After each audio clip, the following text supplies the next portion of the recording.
Question number 3 कह रहा है कि निम्नलिखित में से कौन सा विकल्प भारत में रबी फसल का उदाहरण नहीं है। यानी जो ऑप्शन दिया गया है, ऑप्शन फर्स्ट कह रहा है गेहूं, जौ, सरसों, कोहड़ा, यानी इसमें से कौन सा उत्पादन जो है रबी फसल का नहीं है।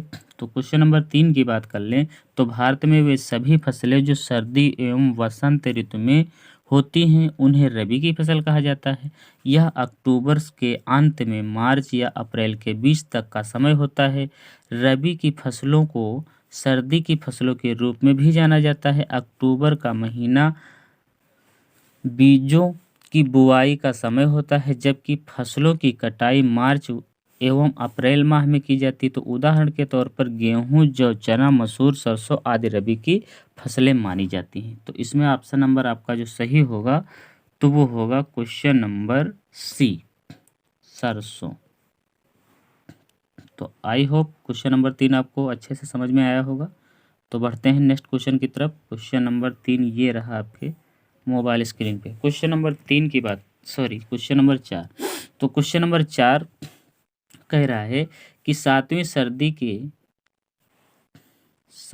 सदी के बड़े भूस्वामी और योद्धा सरदार को उस समय के राजा किस रूप में मान्यता देते थे। 7वीं सदी की बात कर ले तो उस समय के राजा किस रूप में मान्यता देते थे अपने भूस्वामी और योद्धा सरदार को।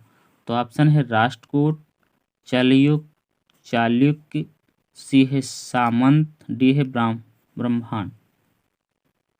तो इसमें ऑप्शन जो आपका सही होगा क्वेश्चन नंबर 4, 7वीं शताब्दी में प्रायद्वीप के विभिन्न भागों में बड़े भूस्वामी तथा योद्ध सरदार होते थे। इनको राजाओं द्वारा सामंत रूप में सामान्यता दी जाती थी। तो इसमें ऑप्शन जो सही होगा तो सी होगा सामंत। ओके फ्रेंड्स, नेक्स्ट क्वेश्चन आपके मोबाइल स्क्रीन पे क्वेश्चन नंबर 5।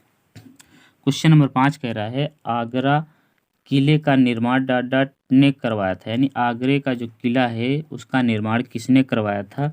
तो क्वेश्चन नंबर 5 की बात करें तो आगरा के लाल किले का निर्माण मुगल वंश के तीसरे शासक अकबर ने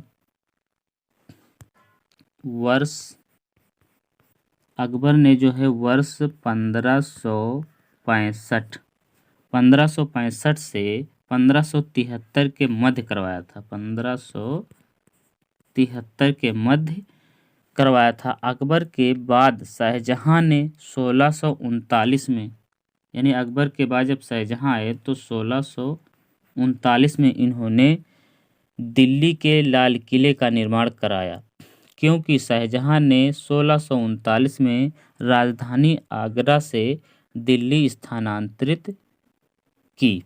तो इस प्रकार जो है इसमें ऑप्शन आपका सही होगा। तो क्वेश्चन नंबर 5 में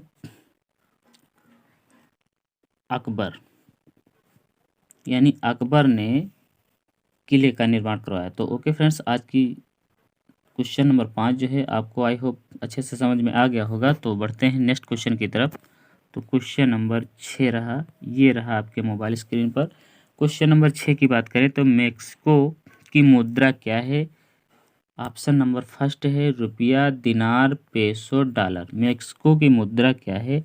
तो क्वेश्चन नंबर 6 की बात करें तो मेक्सिकन पेसो सिक्कों की एक आधिकारिक मुद्रा है। आधुनिक पेसो और डॉलर मुद्राओं का मूल 15वीं से 19वीं सदी के स्पेनी डॉलर में है। तो और ज़्यादातर अब भी डॉलर चिन्ह का प्रयोग करते हैं। मेक्सिकन पेसो आठवीं सबसे अधिक कारोबारित मुद्रा है। तो इसमें ऑप्शन नंबर सी होगा पेसो। तो ओके फ्रेंड्स, क्वेश्चन नंबर 6 अच्छे से समझ में आ गया होगा। तो बढ़ते हैं नेक्स्ट क्वेश्चन की तरफ। क्वेश्चन नंबर 7 ये रहा आपके मोबाइल स्क्रीन पर। क्वेश्चन नंबर 7 की बात कर लें तो भारत के उत्तरी मैदान 3 प्रमुख नदी प्रणालियों से बने हैं, जो सिंधु, गंगा और डॉट डॉट है। यानी तीसरी नदी कौन सी है। तो पहली है ब्रह्मपुत्र, कृष्णा, कावेरी, महानदी। तो इसमें कौन सी नदी होगी? तो क्वेश्चन नंबर 7 की बात करें तो भारत के उत्तरी मैदानों का निर्माण 3 नदी तंत्रों से हुआ है। नंबर 1, पहली नदी जो है वो है गंगा, और दूसरी नदी है सिंधु नदी, और तीसरी नदी है वह ब्रह्मपुत्र। तो इसमें से गंगा नदी का उद्गम गंगोत्री एवं सतोपंच ग्लेशियर से निकलने वाली भागीरथी एवं अलकनंदा नदियों के देवप्रयाग में मिलने से होता है। तो सिंधु नदी की उत्पत्ति तिब्बत में मानसरोवर झील से उत्पन्न होती, जबकि ब्रह्मपुत्र नदी इसी झील के निकट स्थित चेनायुंगदुंग ग्लेशियर से उत्पन्न होती। तो इसमें ऑप्शन जो सही होगा, तो ऑप्शन सही होगा फर्स्ट, ब्रह्मपुत्र। तो okay friends, question number 7 I hope अच्छे से समझ में आया होगा। तो नेक्स्ट क्वेश्चन की तरफ बढ़ते हैं। क्वेश्चन नंबर 8 जो ये रहा आपके मोबाइल स्क्रीन पर, और very very most important question number 8, क्योंकि ये लगातार यूपी की परीक्षा में पूछा जाने वाला क्वेश्चन है। तो क्वेश्चन नंबर 8 की बात करें, ये कह रहा है माइंगीफेरा इंडिका आम सोलेनम ट्यूबिरोम्स आलू और पैंथेरा लियोसेर इन नामों में इंडिका ट्यूबिरोम्स और लियो क्या प्रतिनिधित्व करते हैं? ऑप्शन फर्स्ट है दीपद्राम पद्धति, वर्ग की पदानुक्रम, सी कह रहा है पहचानना, और डी कह रहा है जाति संकेत पद। तो क्वेश्चन नंबर 8 की बात करें तो किसी भी जीव के वैज्ञानिक नाम में 2 पद होते हैं। प्रथम पद वंश को तथा दूसरा पद जाति को दर्शाता है। उदाहरण के लिए मैंगीफेरा इंडिका में मैंगीफेरा वंश है तथा इंडिका जाति है। तो इसमें ऑप्शन नंबर जो सही होगा डी होगा, जाति संकेत पद। इसमें जो है जाति का संकेत पद निर्धारित करता है। तो ओके फ्रेंड्स, क्वेश्चन नंबर 8 अच्छे से समझ में आया होगा। तो बढ़ते हैं नेक्स्ट क्वेश्चन की तरफ। क्वेश्चन नंबर 9 रहा ये आपके मोबाइल स्क्रीन पर। तो क्वेश्चन नंबर 9 की बात कर लें। क्लोरोफिल युक्त सरल थैलाइड स्पोसी तथा मुख्यतः जातीय जलीय अलवणीय जल तथा समुद्री दोनों का जीव है। जो कौन सा ऐसा जीव है जो जल और जलीय और लवणीय दोनों है? तो पहला ऑप्शन है टेरिडोफाइट, ब्रायोफाइट, शैवाल, जिम्नोस्पर्म। तो क्वेश्चन नंबर 9 की बात कर लें तो शैवाल क्लोरोफिल युक्त सरल स्वपोषी मुख्यतः जलीय संवहन ऊतक रहित पौधे होते हैं। इनके अध्ययन को फाइकोलॉजी कहा जाता है। ये 3 प्रकार के होते हैं, हरा शैवाल, भूरा शैवाल तथा लाल शैवाल। किस 3 प्रकार के होते हैं? पहला होता है हरा शैवाल, और सेकंड होता है भूरा शैवाल, और थर्ड होता है लाल शैवाल। तो इस प्रकार आपका जो इसमें ऑप्शन सही होगा तो सी ऑप्शन होगा शैवाल। ओके फ्रेंड, नेक्स्ट क्वेश्चन की तरफ बढ़ते हैं। क्वेश्चन नंबर 10 ये रहा आपके मोबाइल स्क्रीन पे। क्वेश्चन नंबर 10 कह रहा है एनेलिड और आर्थ्रोपॉड आदि में एक ही अक्ष से गुजरने वाली रेखा द्वारा शरीर 2 समरूप दाएं व बाएं भाग में बांटा जा सकता है। इसे डॉट सम्मिलित कहते हैं। यानी इसको किसमें सम्मिलित करते हैं? तो फर्स्ट ऑप्शन कह रहा है सिलेंट्रेटा आरिएटिनोफोर द्विपार्श्व। तो क्वेश्चन नंबर 10 की बात करें तो 10 क्वेश्चन कह रहा है वह व्यवस्था जिसमें एक ही अक्ष से गुजरने वाली रेखा द्वारा शरीर के समरूपों दाएं तथा बाएं में बंट जाता है, द्विपार्श्व समित कहलाती है। एनेलिड, केचुआ तथा आर्थ्रोपोडा, बिच्छू इत्यादि में इस प्रकार की समिति ही पाई जाती है। किसमें पाई जाती है? पहला होता है केचुआ और दूसरा होता है बिच्छू। तो क्वेश्चन नंबर 10 की बात करें तो इसमें ऑप्शन आपका सही होगा द्विपार्श्व डी वाला। तो ओके फ्रेंड्स, नेक्स्ट क्वेश्चन की तरफ बढ़ते हैं, जो क्वेश्चन नंबर 11 ये रहा आपके मोबाइल स्क्रीन पर। तो क्वेश्चन नंबर 11 की बात करें तो क्वेश्चन नंबर 11 कह रहा है, यदि ग्रह की कक्षा दीर्घवृत्त है तो वह बिंदु जिस पर सूर्य होता है क्या कहलाता है? ऑप्शन फर्स्ट है केंद्र, परिधि, अभिकेंद्र, फोकस। तो क्वेश्चन नंबर 11 की बात करें तो सभी ग्रह सूर्य के चारों ओर दीर्घ वृत्ताकार कक्ष में परिक्रमा करते हैं। यानी ये रहा सूर्य, तो सभी जो ग्रह हैं वो सूर्य के चारों तरफ जो है ऐसे चक्कर करते रहते हैं। सूर्य के चारों ओर दीर्घ वृत्त यानी बड़े वृत्त में जो है चक्कर करते हैं, परिक्रमा करते हैं। तो सूर्य इसके फोकस पर स्थित होता है। सूर्य जो होता है इनके फोकस पर स्थित होता है। तो क्वेश्चन नंबर 11 की बात करें तो इसमें ऑप्शन नंबर डी सही होगा, फोकस। तो आई होप क्वेश्चन नंबर 11 आपको अच्छे से समझ में आया होगा। तो बढ़ते हैं नेक्स्ट क्वेश्चन की तरफ। क्वेश्चन नंबर 12 ये रहा आपके मोबाइल स्क्रीन पर। क्वेश्चन नंबर 12 कह रहा है, सर्पी घर्षण स्थैतिक घर्षण से डॉट डॉट होता है। यानी सर्पी घर्षण जो होता है स्थैतिक घर्षण से होता है। तो क्वेश्चन नंबर 12 की बात करें, जब कोई वस्तु फिसल रही हो तो लगने वाला घर्षण सर्पी घर्षण होता है। यानी जो फिसलने पर जो घर्षण लगता है वो सर्पी घर्षण होता है, सर्पी घर्षण होता है। किंतु जब कोई वस्तु विराम में हो तो स्थैतिक घर्षण कार्य करता है। जब कोई वस्तु रुकी हुई होती है तो उसमें जो है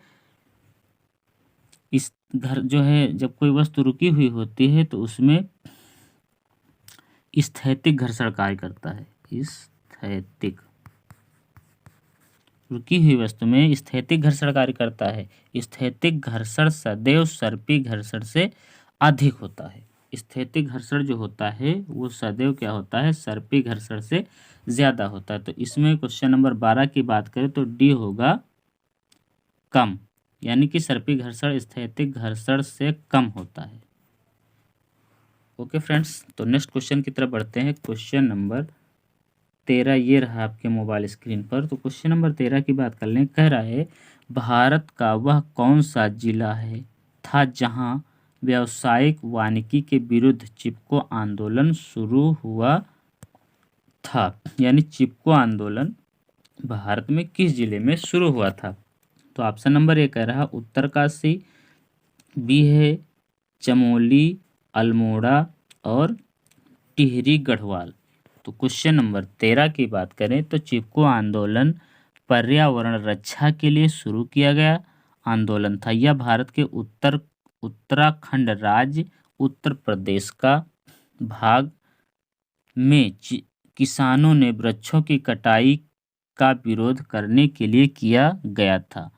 यह आंदोलन तत्कालीन उत्तर प्रदेश के चमोली जिले में सन 1970 में प्रारंभ हुआ था, उत्तर प्रदेश के चमोली जिले से।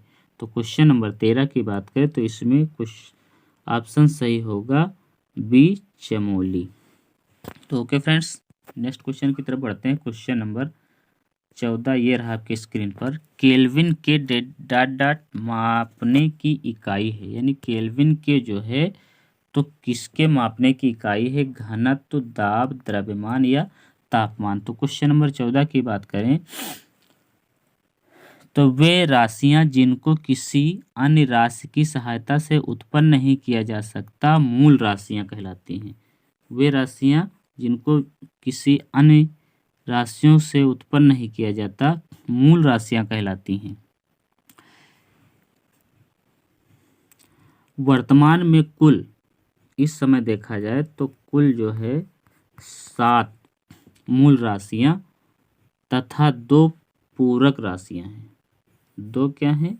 पूरक राशियां हैं। तो क्वेश्चन नंबर 14 की बात करें तो इसमें ऑप्शन आपका सही होगा डी तापमान।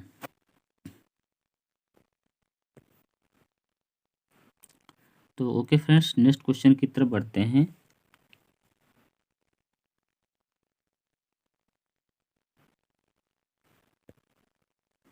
नेक्स्ट क्वेश्चन की तरफ बढ़ते हैं। क्वेश्चन नंबर 15 कह रहा है लोहे पर जंग लगने की प्रक्रिया को क्या कहते हैं? तो ऑप्शन नंबर फर्स्ट है जंग लगना, क्रिस्टलीकरण, खनित्र, सवल। तो क्वेश्चन नंबर 15 की बात करें, लोहे को खोले में रख देने पर नमी एवं O2 की उपस्थिति में